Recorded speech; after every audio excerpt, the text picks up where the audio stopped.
This is number 2 in the book, which is 2x minus y minus z equals 7. And 3x plus 5y plus z equals negative 10. 4x minus 3y plus 2z equals 4. So the first thing I'm going to do is put that into matrix form. So I have 2, negative 1, negative 1, 7, 3, 5, 1, negative 10, 4, negative 3, 2, and 4. So I can work with all those coefficients. Okay, so then remember the first goal that we have here is to get a 1 up in the top right hand or top left hand corner. So we want this to be a 1, then we want zeros below. Then we want this to be a 1, and then we want this to be a 0, and then we want this to be a 1. We can stop there and find what z is, and then back substitute to find x and y. Or we can go ahead and make, once we've gotten 1, zeros below, 1, 0 below, 1, we can make this a 0, and then also make these zeros. All right, let's go and get started. So in order to make that 2 a 1, I'm going to divide through that first row by 2, and then I'm just going to rewrite it with that. So I'm going to put this down here. I'm going to divide through the first row by 2, so I'm going to have 1, negative 1 half, negative 1 half, and 7 halves. Okay. So then I want zeros below that. Right now I have a 3. I want this 3 to be a 0. I can't just multiply the whole thing by 0. That's not allowed. But we can multiply this by 3 and add it to this, right? So that we have a 0 there. Sorry, multiply this one by negative 3, I meant to say. Multiply this by negative 3, add it to this guy, and that will give me a 0 where I want it. So I'm just going to write those up here. I'm just going to use them. I'm not putting them into my matrix, but I'm just using that first row times negative 3. So it's going to give me a negative 3. It's also going to give me a 3 halves, another 3 halves. Multiplying by negative 3, I would get a negative 21 halves right here. I'm going to take all of that and I'm going to add it to this row here. Okay, and I'm going to replace my second row with that. So basically what I'm doing is I'm doing row 1 times negative 3, right? And I'm adding that to my row 2, and I'm putting that result into my row 2. Okay, that gives me negative 3 plus 3 is 0. 3 halves plus 5 would be the same thing as 3 halves plus 10 halves, which would be 13 halves. And then I've got this 3 halves plus 1, which is 3 halves plus 2 halves, which is 5 halves. And then I've got negative 21 halves plus negative 10, which is negative 21 halves plus negative 20 halves, which is negative 41 halves. You do sometimes end up with unpleasant fractions, but that's okay. We can deal with fractions, right? All right, I want the same thing on the bottom row. So I want this to be a 1 as well. What do you think we're going to do? Say it out loud, even though you're just talking to a video. That's right, good job. We're going to multiply this first row by negative 4, and we're going to add that to this row down here. Okay, so I'm also going to do row 1 times negative 4. I'm going to add that to my third row, and I'm going to put the result of that into my third row. I'm just going to do both of these in one step here. Okay, so when I take my first row and I multiply it by negative 4, I'm going to write those, I'll put them in another color up here. So row 1 times negative 4 is going to give me a negative 4. Right, then I've got negative 4 times negative 1 half.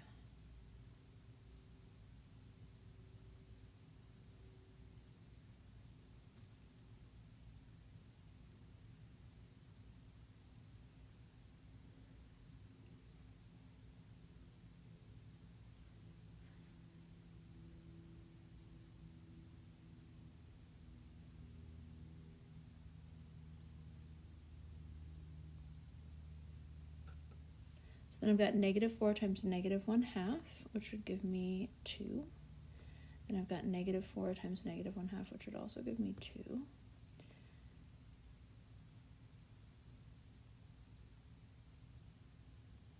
And then I've got negative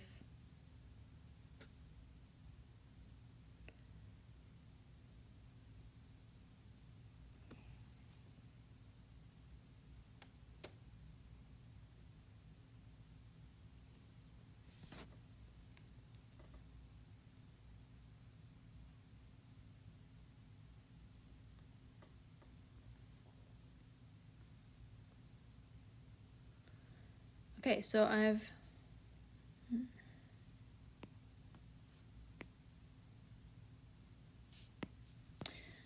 I'm going to multiply my first row by negative 4, and then I'm going to add it to my third row. So I've got my first row times negative 4 gives me negative 4.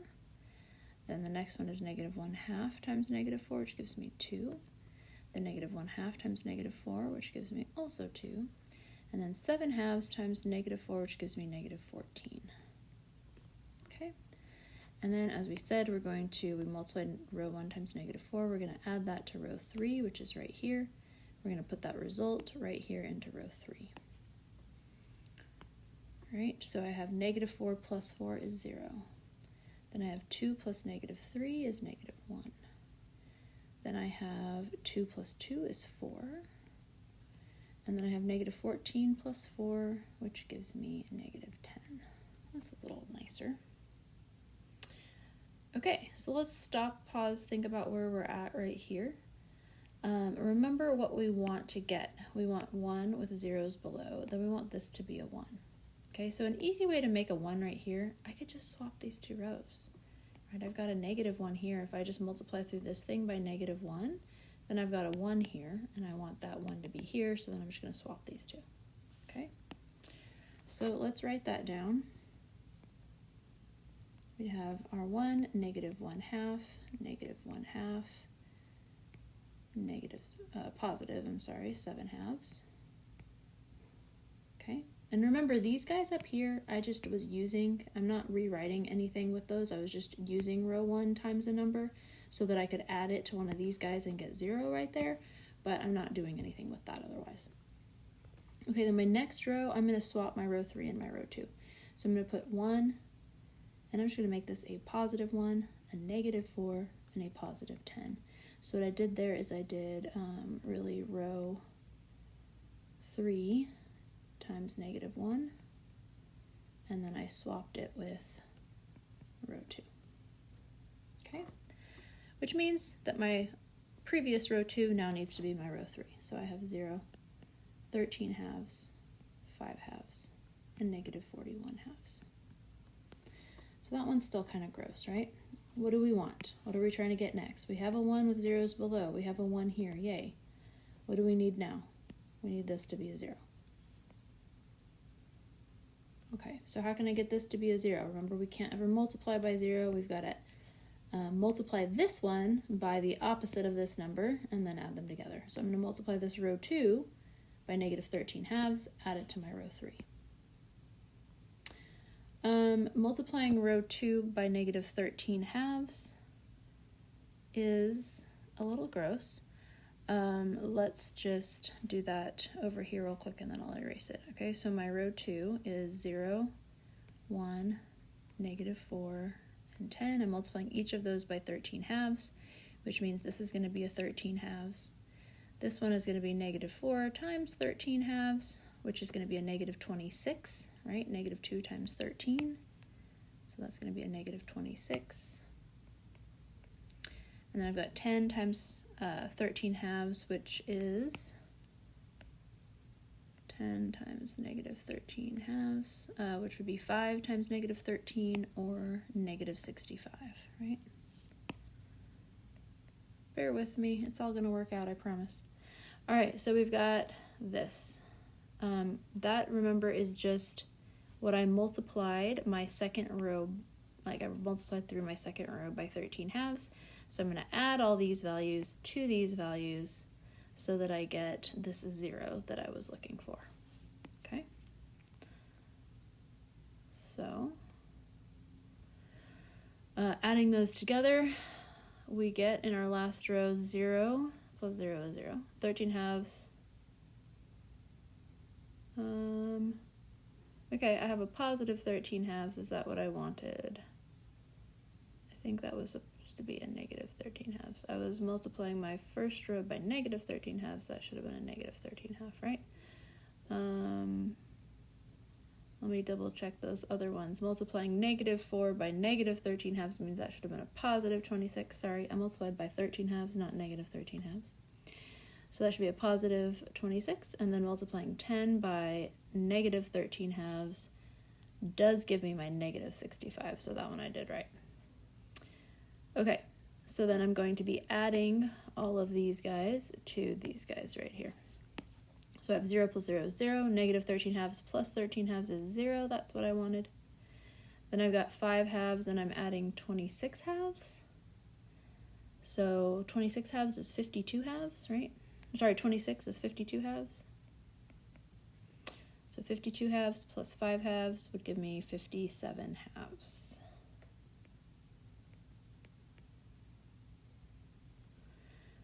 Okay, and then I have negative 65, and I'm adding that to negative 41 halves. So negative 65, if I double that, I get negative 130, so this is negative 130 halves, right? And I'm adding that to negative 41 halves, and so I've got negative 171 halves. Ew. It's all going to work out, I do promise. Okay, that's our last row. I'm going to copy back in the other ones. This was a 1, negative 1 half, 7 halves. This was a 0, 1, negative 4, and a 10. Okay, what can we do now? We've got our 1 with zeros below, or, well, 1 here with 0 below. We want this to be a 1. So what do I do to get this to be a 1? Think about it. How do I get 57 halves to be a 1? That's right, we multiply it by 2 over 57, or we divide it by itself, right? Dividing by 57 halves is the same as multiplying by 2 57ths. So I'm going to multiply this by 2 over 57. I'm going to multiply this one also by 2 over 57. And voila, this, right, cancels and gives me my 1 I wanted. But what happens here? You can check my math if you want, but negative 171 divided by 57 is a beautiful 3, an integer, which tells us we did something right. So I end up with 0, 0, 1, and a lovely negative 3. You never knew you liked negative integers so much. All right, they're much better than ugly fractions. Okay. So what does this tell us? What do we know right now? Oh, and you know, I forgot to write down what my step was on the previous. What did I do there? I multiplied row... I multiplied row 2 by negative 13 halves, right? Row 2 times negative 13 halves. Okay, so that was where we got all of this. That was 1 times negative 13 halves gave me this. Negative 4 times negative 13 halves gave me 26. And 10 times negative 13 halves gave me negative 65, right? So I multiplied row 2 by negative 13 halves. I added that to my previous row 3 that I had. And I put that result into my new row 3. Okay? So instead of this row, I had this row. Okay, and then this step was we just multiplied row 3 by 2 over 57. So we did row 3 multiplied by 2 57ths, and we put that result back into row 3. There we go, caught up on my steps. Okay, so yes, this tells us that z is equal to negative 3. We know one of our variables now. Z equals negative 3. All right, so at this point we could do back substitution. We could write down the system y from right here. We could say this is no x's, right? But this is a 1y, this is a minus 4z, and this is a 10. So we could say y minus 4z equals 10. And then we can substitute, if z is equal to negative 3, I can put that in here, and I can solve for y. So I'd say y minus 4 times negative 3 is equal to 10. And that would give me y plus 12 equals 10. Or yes, y is equal to negative 2. Okay, so we get y is equal to negative 2. So that's just using back substitution. So this would be Gaussian elimination with back substitution. We can also continue and get our zeros above as well if we prefer to do it that way. So I'm going to erase this. I wrote down the result, and let's see, make sure we get the same answer doing it that way. Okay, so remember we had 1, zeros below 1, 0 below 1. Now we're going to work backwards and make this a 0 and then make these guys zeros. To make this a 0, what do we need to do? We're going to make this a 0. We've got to multiply this by 4, right? And add it to this. If I multiply this by 4, add it to here, this should be a 0. Okay, so let me write down what those would be. Multiply this by 4, I'd have a 4 here, and I'd have a negative 12 here, right? And then I'm going to add those to row 2. So we'll still have our 1, negative 1 half, negative 1 half, 7 halves. But now I've multiplied row 3 by 4. I'm adding it to row 2, and I'm replacing row 2 with that, so I've got 0. I still have 1, right, because this is just a 0 and a 0 right here. When I multiply row 3 by 4, I have a 0, a 4, and a negative 12. So adding that row 3 to my row 2, I have 0, 1, 0, which I wanted. Negative 12 plus 10 gives me negative 2. Oh my gosh, look at that, guys. What does this tell us? This tells us that y is equal to negative 2, right? Because x and z are 0. And then I still have this one here. Okay, so we now know that z is negative 3, y is negative 2. I've just got my first row to take care of. So how do you think we can get this to be a 0 and this to be a 0? Well, I have this nice row that's all zeros except for this piece, and I've got this row that's all zeros except for this piece, right? So I can just multiply this third row by 1/2, add it to here, it's going to make this be a 0, and I can multiply this one also by 1/2, add it to this one, it's going to make this guy be a 0. Okay, so my step here was that I multiplied row, catch up and write that down, that was row 3 times 4, positive 4, right, and then I added that to row 2, and I put the result of that into row 2. Okay, next, continuing to work our way back up. Let's do this in another color. Let's do this one times 1/2.